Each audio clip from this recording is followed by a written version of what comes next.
What if I told you that modern dating is designed to make you desperate? And that desperation is exactly what keeps you choosing the wrong people.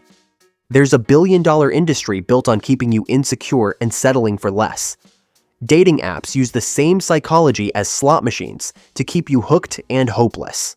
They've turned love into a numbers game where you're always competing, never winning.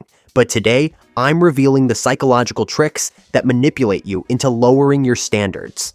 Once you see the game being played, you'll never look at dating the same way again. So, are you ready to uncover the trap? Number 5. The modern dating app tricks. Let's be real. Dating apps are a blessing and a curse at the same time. On one hand, you can meet someone across the city without even leaving your bed. Sounds great, right? But here's the dark side. Too much choice actually makes us miserable. Think about it. When you've got a million profiles to swipe through, you never really feel satisfied with the one person you match with. There's always that thought in the back of your head. What if there's someone better just one swipe away? And that's exactly how the apps are designed. They don't want you to find love quickly.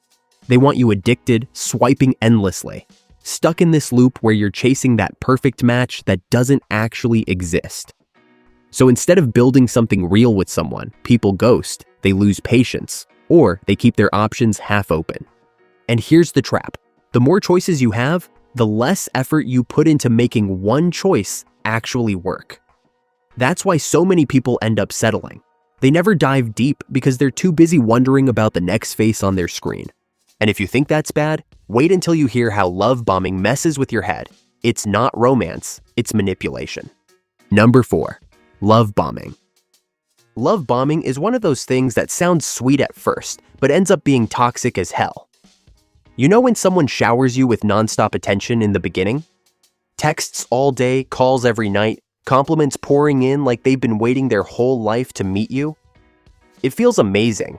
Like, finally, someone actually sees you.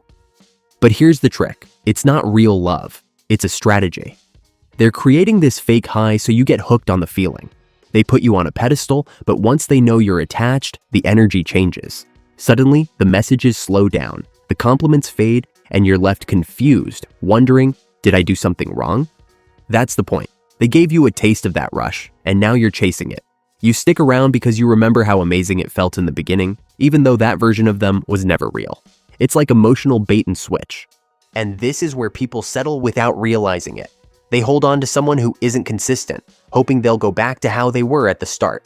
But that start was just a performance.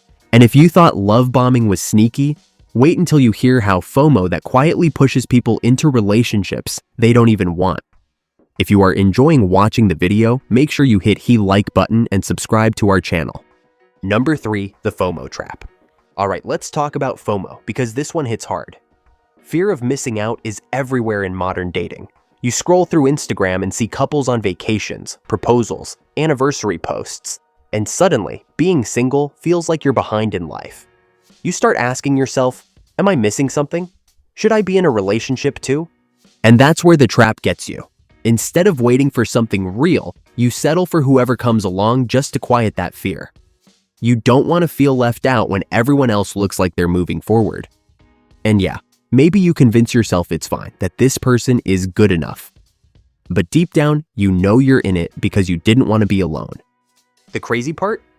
FOMO also keeps people stuck in bad relationships. They're scared to leave because they think, what if I never find someone else?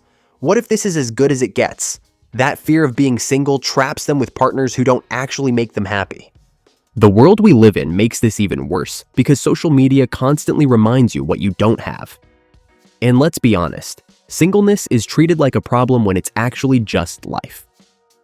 But when you let FOMO control you, you end up ignoring red flags, lowering your standards, and saying yes to less than you deserve.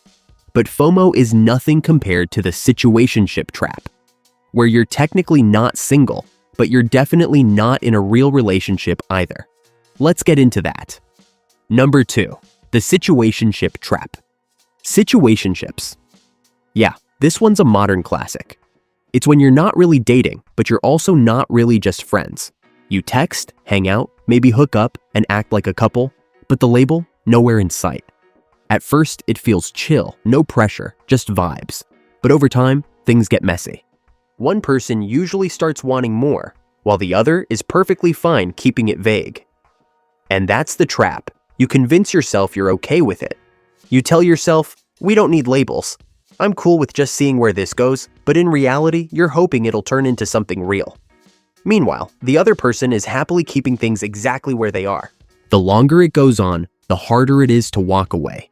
You've invested time, energy, emotions, but you don't actually get the security of a relationship. You're giving your boyfriend or girlfriend energy without actually being one. And situationships trick people into accepting the bare minimum because at least it's something. The problem is, while you're stuck in this half relationship, you're missing out on someone ready to actually commit to you. That's why situationships are so dangerous. They feel comfortable enough to keep you around, but empty enough to stop you from finding real love. And as if that wasn't enough, social media comparison is the final trick that keeps so many people settling for less, because it warps how we even see relationships in the first place. Number 1, the social media comparison. Social media is like gasoline on the fire of modern dating struggles. Every time you open your phone, you're hit with relationship highlight reels, perfect vacations, surprise proposals, matching outfits, and captions like "my forever." And even though we know it's staged half the time, it still messes with our heads. Here's the problem. You start comparing your real life to their filtered version.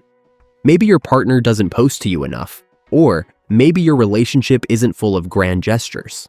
Suddenly, what you have feels small. Or worse, you stay in a relationship that looks good online just so other people think you're happy, even if you're not. It also creates this fake standard of what love should look like. People start chasing aesthetics instead of connection. They want the Instagrammable moments, but ignore whether the relationship is actually healthy behind the scenes. That's how people end up settling. They focus on how it looks instead of how it feels. The most dangerous part? Social media makes you blind to what actually matters. You're too busy comparing your love story to strangers on a screen to notice if your relationship is fulfilling or not. And when your standards are based on filters and highlights, you'll always settle for less, because reality can't compete with a performance.